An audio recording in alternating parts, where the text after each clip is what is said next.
आपको याद होगा, हजारों वर्षों की गुलामी से इस देश को यदि कोई मुक्ति दिलाता है, बिना तलवार लिए, बिना भाला लिए, बिना बर्छी लिए, कोई महात्मा गांधी खदेड़ देता है देश से तो विदेशी लोगों की ताकतों को। यदि एक महात्मा गांधी का जीवन देखो, जिन्होंने लाठी रखी बस, लेकिन चलाई कभी नहीं। उन्होंने सत्य, अहिंसा, महावीर के सिद्धांतों पर उन्होंने विश्वास रखा। मैं मोदी सरकार से कहना चाहता हूं कि दुनिया ने अभी गांधी की ताकत देखी है। दुनिया ने अभी गांधी की जो धोती है वो एक लंगोटी के बराबर थी। लंगोटी वालों की ताकत देखी, हजारों वर्ष की गुलामी से मुक्ति पाई। अब उन्हें बिना लंगोटी वालों की भी ताकत देखना पड़ेगी। ध्यान रखना, ये सरकारें हिल जाएंगी, ये यहाँ का पूरा जो चल रहा है वातावरण, ये अच्छा परिणाम नहीं होगा। पूरा देश जागृत हो गया है। बड़ी बड़ी रैलियां पूरे सड़कों पर निकाली जा रही हैं। इससे पहले भी मैंने एक वक्तव्य सोशल मीडिया के माध्यम से दिया था। मैं इतना कह सकता हूं कि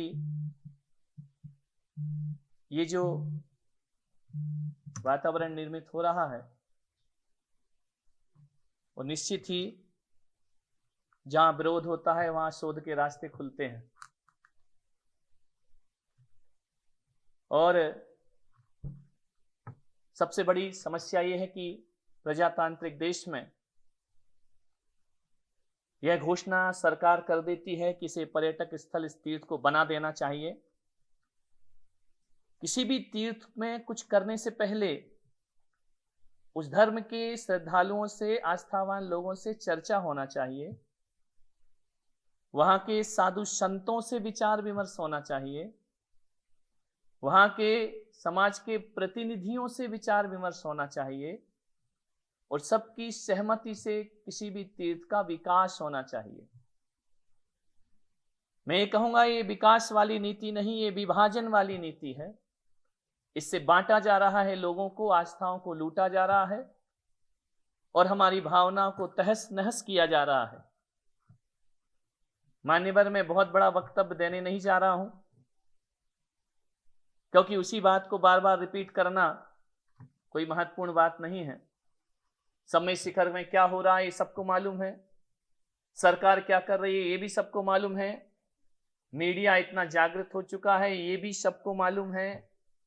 कहां कहां किस तरह के आंदोलन हो रहे हैं ये भी सब जान रहे हो। मुझे खुशी है इस बात की कि जो जैन समाज बिखरा हुआ था अपने पंथों में, संप्रदाय में, पूजा पद्धति में, एक संथारा के माध्यम से और सम्मेद शिखर के माध्यम से जैनों ने एकता का परिचय दिया है। ये एकता का परिचय, ये एकता, इस संगठन, ये हमारी एकत्व की ताकत यदि सदा बनी रहेगी तो मैं कहता हूं दुनिया की कोई ताकत नहीं जो हमारे तीर्थों को हमसे छीन सके। संजय जी को बहुत बहुत आशीर्वाद देता हूं कि उन्होंने अपने तीर्थ के लिए अपने प्राणों की परवाह न करते हुए अनशन करके पूरे देश को जगाने का उन्होंने काम किया है। साधु संत भी जागृत हो गए हैं, सभी अपने वक्तव्य दे रहे हैं। लेकिन इतना मैं कहूंगा कि इस आंदोलन को, इस चिंगारी को हमें बुझने नहीं देना है। और जब तक हमारा तीर्थ, हमारे तीर्थ की पवित्रताएं हमें विश्वास में नहीं दी जाती हैं, तब तक ये आंदोलन जारी रखना है, कभी भी बंद नहीं करना है। हम जैनों के पास बहुत ताकत है, बहुत शक्ति है, अपना तपबल है, मनोबल है, हमारे अंदर आस्थाओं का बल है, बहुत कुछ हो सकता है। लेकिन बस इतना ही कि हमें अपना हौसला नहीं छोड़ना है, हमें अपना विश्वास नहीं छोड़ना है। हमारे तीर्थंकरों पर भी बड़े बड़े उपसर्ग हुए, चाहे पारसनाथ भगवान हो, चाहे महावीर भगवान हो, सब पर बहुत बहुत उपसर्ग हुए। लेकिन इतिहास बताता है हर उपसर्गों में हम विजयी हुए हैं, हम जीते हैं और सामने वाला शत्रु परास्त हुआ है। पार्टी कोई सी भी हो, बैनर कोई सा भी हो, किसी भी दल की सरकार हो, हमें हमारे तीर्थ से मतलब है, हमें हमारे तीर्थ की सुरक्षाओं से मतलब है। और इतना कहूंगा कि जैन एक बात के लिए और जागृत हो जाएं, अपने वोट की कीमत समझें, अपने मत की कीमत समझें। ऐसा ना हो कि जब कभी चुनाव हो हम अपने घरों में बैठे रहें और अपने वोट की कीमत ना समझें। भले संख्या बल में हम कम हो, लेकिन हमारे वोट की बहुत ताकत है, बहुत शक्ति है उसकी। उसको जागृत करें। इतना ही कहूंगा कि जो आंदोलन पूरे देश में हो रहे हैं यह कम नहीं होना चाहिए, बढ़ना चाहिए, और संतों को भी इसकी अगवानी करना पड़े तो उन्हें आगे आना चाहिए। हमने हमेशा यही कहा है कि जब भी हिंदुत्व पर कोई बात आई तो हम गरजे हैं, हमने अपनी बातें बोली हैं, हमने समर्थन किया है इस सरकार का, हमने समर्थन किया है जब जब हिंदुत्व पर प्रश्न चिन्ह लगा है हमने उसकी प्रतिष्ठा बनाई है। हम संत बोले हैं, हमने सह अस्तित्ववाद का सिद्धांत अपने सामने रखा है। हमने कहा है कि हम लोगों ने कहा कि आप हिंदू हैं, हमने कहा ठीक है हम हिंदू हैं। उन्होंने कहा कि आप जैन हिंदू से अलग नहीं हो सकते हैं, हम भी अलग नहीं होना चाहते हैं। लेकिन जब हमको आप एक समझते हैं, जब एकता का पाठ पढ़ाते हैं, जब हिंदुत्व की शक्ति की कोई बात आती है तो जैनों को शामिल कर लिया जाता है, बौद्धों को शामिल कर लिया जाता है। जब अपने हक और अधिकार की बात आती है तो हमसे दरकिनार कर दिया जाता है। मैं इतना ही कहना चाहता हूं, चाहे देश की सरकार हो, चाहे राजनीतिक लोग हों, इतना ही मेरा है कि जैनों के साथ इस तरह की बदसलूकी नहीं होना चाहिए, जैनों के साथ इस तरह का दुर्व्यवहार नहीं होना चाहिए। राम मंदिर बना, हम खुश हो गए, भारत बीजेपी सरकार बनी, हमने खुशी व्यक्त की, जब भी कुछ हुआ हमने खुशी व्यक्त की, आरएसएस पर जब भी कोई प्रश्न चिन्ह लगा हम खड़े हुए उसके समर्थन में। आज हम चुप क्यों हैं? हम सब साथ हैं, फिर हम अकेले क्यों हैं? हम सबके लिए आवाज उठाते हैं, फिर हमारी आवाज को सुनकर लोग चुप्पी क्यों साध लिया करते हैं? हम सबके लिए आगे बढ़ते हैं, हम सर्वधर्म सम्मेलन करते हैं, हम सभी धर्मों के साधु संतों को एक मंच पर बिठाते हैं, एक मत होकर के बात करा करते हैं। लेकिन अब समस्या तो यह है कि जब आज हम पर आफत पड़ी है, जब आप हमारे साथ इस तरह का दुर्व्यवहार हो रहा है, विश्व हिंदू परिषद को भी साथ देना चाहिए, आरएसएस को भी साथ देना चाहिए, साधु संतों को भी साथ देना चाहिए। जब कहीं भी कुछ हुआ हमने आवाज उठाई है, हमने उनका समर्थन किया है। आज इस समाज को अकेले नहीं छोड़ा जाना चाहिए। लेकिन कोई बात नहीं है, नहीं सुनते हैं, नहीं मानते हैं तो भी कोई बात नहीं है, हम में वह शक्ति है, अहिंसा की वह ताकत है। एक बात ध्यान रखना, मैं मोदी सरकार से कहना चाहता हूं, मैं केंद्र सरकार से कहना चाहता हूं, झारखंड सरकार से कहना चाहता हूं, आपको याद होगा हजारों वर्षों की गुलामी से इस देश को यदि कोई मुक्ति दिलाता है, बिना तलवार लिए, बिना भाला लिए, बिना बर्छी लिए, कोई महात्मा गांधी खदेड़ देता है देश से विदेशी लोगों की ताकतों को। यदि एक महात्मा गांधी का जीवन देखो, जिन्होंने लाठी रखी बस लेकिन चलाई कभी नहीं, उन्होंने सत्य अहिंसा महावीर के सिद्धांतों पर उन्होंने विश्वास रखा। मैं मोदी सरकार से कहना चाहता हूं कि दुनिया ने अभी गांधी की ताकत देखी है, दुनिया ने अभी गांधी की जो धोती है वो एक लंगोटी के बराबर थी, लंगोटी वालों की ताकत देखी, हजारों वर्ष की गुलामी से मुक्ति पाई।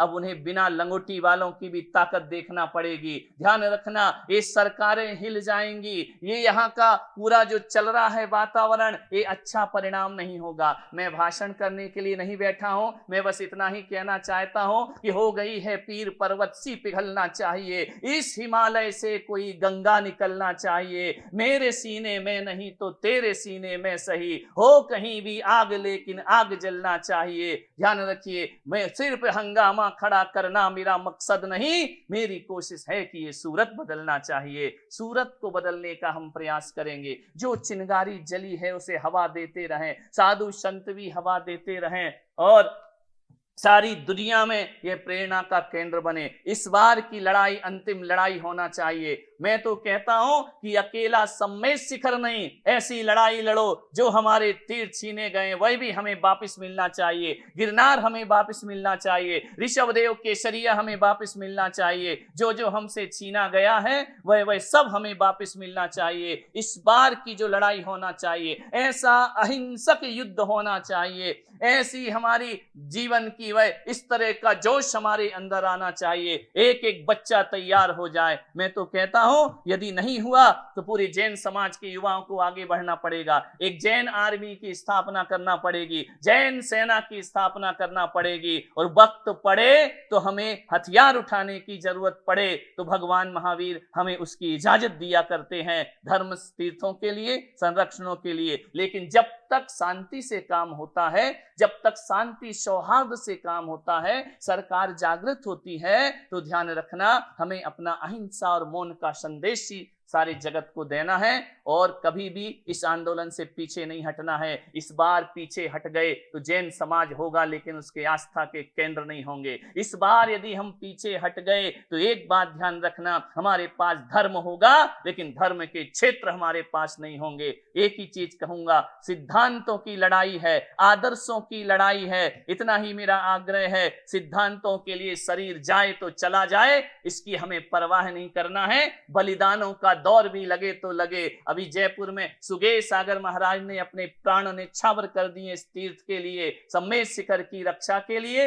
मैं सोचता हूं कि जहां तक और भी बलिदान सम्मेश शिखर मांगेगा तो हम देने को तैयार होंगे। हम किसी की जान नहीं ले सकते हैं, लेकिन अपने तीर्थों के लिए अपने प्राणों की कुर्बानियां जरूर दिया करते हैं। सब जागृत हो जाएं, माताएं जागृत हो जाएं, बच्चों को लोह पुरुष बनाने का प्रयास करें, बेटियों को सिर्फ कंगन चूड़ियां ना पहनाएं, उनके हाथ में भी भाला देने का प्रयास करें। हर जगह जगह घर घर से एक ही आवाज निकलना चाहिए, सम्मेश शिखर हमारा था, हमारा है और हमारा रहेगा। इतना बड़ा भारत देश है, हजारों तरह के पहाड़ हैं, हजारों तरह की स्थान है, वहां आप बनाओ, खूब बनाओ बड़े बड़े पर्यटक स्थल, लेकिन किसी तीर्थ की पवित्रता को नष्ट करना, मौज मस्ती का स्थान बनाना, मांसाहार और शराब जैसी चीजें वहां प्रदर्शित करना, यह बर्दाश्त नहीं किया जाएगा। क्या मोदी सरकार को, क्या केंद्र सरकार को, झारखंड सरकार को किसी को पर्यटक स्थान बनाने के लिए जगह नहीं मिल रही है? बहुत सारे हैं, और हम तो जैन हैं, हमारे पास बहुत कुछ है,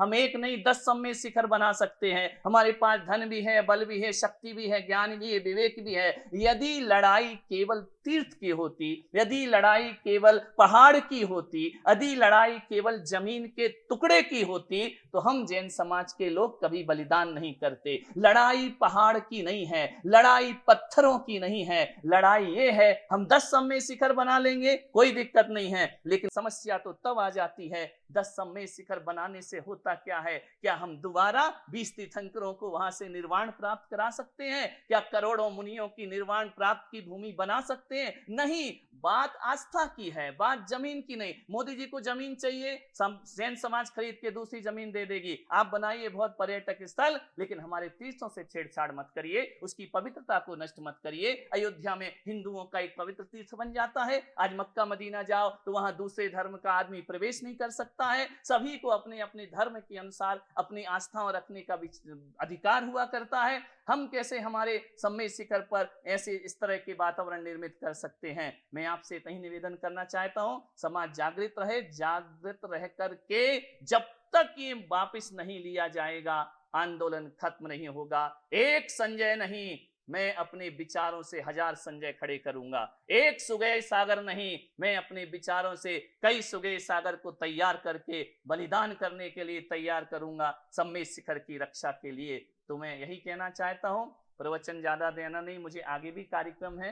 अभी 5000 बच्चों को मुझे संबोधन करना है कॉलेज में जाकर के, तो मैं इतना ही आग्रह करता हूं कि जो भी है वातावरण, हमारे मोदी जी तो सामने बैठे हुए हैं और पंकज जी भी सामने बैठे हुए हैं। मैं कहता हूं कि आप पारस चैनल के माध्यम से ऐसी जागृति पैदा करो, और जहां कहीं भी लड़खड़ाए समाज, हम संत उनकी ताकत बन करके खड़े होंगे। जहां समाज का कदम लड़खड़ाएंगे, हम उन्हें अपने दामन में भर करके शक्तियां प्रदान करेंगे, अपने तप की, अपने त्याग की शक्ति देकर आंदोलन को आगे बढ़ाने का हम प्रयास करेंगे। जहां भी जरूरत होगी हम आगे रहेंगे, बलिदानों की जरूरत होगी, मेरा नंबर आएगा तो मैं भी शिखर जी के लिए बलिदान हो सकता हूं। लेकिन शिखर जी की रक्षा करना ये हमारा सबसे, यही निर्वाण है, यही कल्याण है, यही मोक्ष का मार्ग है। आज सबसे बड़ी चीज, हमें समाज की समीक्षा नहीं, ट्रस्ट की समीक्षा नहीं, वहां की व्यवस्थाओं की समीक्षा नहीं करना है, हमें तो आज जलती हुई आग को बुझाने का प्रयास करना है। बाकी चीजें बाद में निपटेंगे, लेकिन अभी आग लगी हुई है, इस आग को शांत करने का प्रयास करिए, सरकारों को मजबूर करिए। सुनना पड़ेगा, 10 बार सुनना पड़ेगा, जब कोई राजा बलि अत्याचार करता है तो कोई विष्णु कुमार मुनि अवस्था को छोड़ करके अपने धर्म की स्थापना करने के लिए आगे आ जाया करता है। मैं कह सकता हूं कि संतों को इस तरह की भाषा नहीं बोलना चाहिए। हम बीतरागी संत हैं, लेकिन सरकार हमको मजबूर कर रही है। लेकिन जब भी किसी संत की आवाज उठती है तो जलजले आ जाते हैं, तूफान हो जाया करता है। एक बात इतना याद रखें, सरकार को मजबूर करें। हमारी लड़ाई ना आदिवासियों से है, ना भीलों से है, ना सम्मेद शिखर की स्थायी जमात से हमारी कोई लड़ाई है। हमारी लड़ाई सरकार से है, और लड़ाई भी सरकार से व्यक्तिगत नहीं है, हमारी आस्थाओं से खिलवाड़ है। इसलिए ये वर्तमान सरकार के विरोध में ये स्वर उठ रहे हैं। समर्थन देने वाला समाज आज तुम्हारे विरोध में खड़ा हो गया है, क्योंकि आप उनके घर के चिराग से उनके घर को आग लगाने की कोशिश कर रहे हैं। तीर्थों को बचाइए, तीर्थों का संवर्धन करिए, यही मेरी अपेक्षा है। और जहां कहीं भी मैं खुलेआम कहता हूं, चारों संप्रदाय एक हो जाना चाहिए। अब एकता का परिचय देना चाहिए। 2023 तीर्थ संरक्षण दिवस के रूप में पूरे देश में मनाना चाहिए। और सम्मेद शिखर ही नहीं, सारे तीर्थ हमारे धीरे धीरे असुरक्षित हो रहे हैं, उन पर भी हमें विचार करना चाहिए। मैं इतना ही आपसे कहना चाहता हूं। सम्मेद शिखर का मतलब है कि सम्मेद शिखर ही नहीं होता है। जैन तीर्थ का मतलब है कि जैन तीर्थ ही नहीं होता है। पालीताणाओं हमारे चारों संप्रदाय के जो भी स्थान हैं, मैं तो उस सोच का व्यक्ति हूं कि हम भले एक व्यवस्था के रूप में अलग अलग 4 भागों में बट गए हों, लेकिन मैं इतना कहता हूं कि जैसे यदि श्वेतांबर मंदिर पे आंच आती है तो मेरा हृदय रोता है, मेरा मन रोता है। स्थानक पर आंच आएगी तो मेरे रूह कांप जाया करती है। और यदि दिगंबर तीर्थ हो या श्वेतांबर, उससे हमें बंटवारा नहीं करना है। एक एक तीर्थ हमको बचाना है, चाहे श्वेतांबर संप्रदाय का हो चाहे दिगंबर। ये श्वेतांबर दिगंबर हमारे घर की बातें हैं, बाहर तो हम सब एक जिन भक्त हैं, जिनेंद्र भगवान के भक्त हैं। और यह आवाज बुलंद होगी। पालीताना के लिए भी वही मेरे अंदर दर्द है, क्योंकि पालीताना तो हम सबका तीर्थ है। क्या दिक्कत है, पांडवों की मुक्ति का स्थान है, हम भी आस्थाओं से जाते रहेंगे। तो ये विचार मन में नहीं आना चाहिए। कहीं भी हो, एक जैनी को चोट भी लगती है तो हमारे सीने में दर्द होना चाहिए।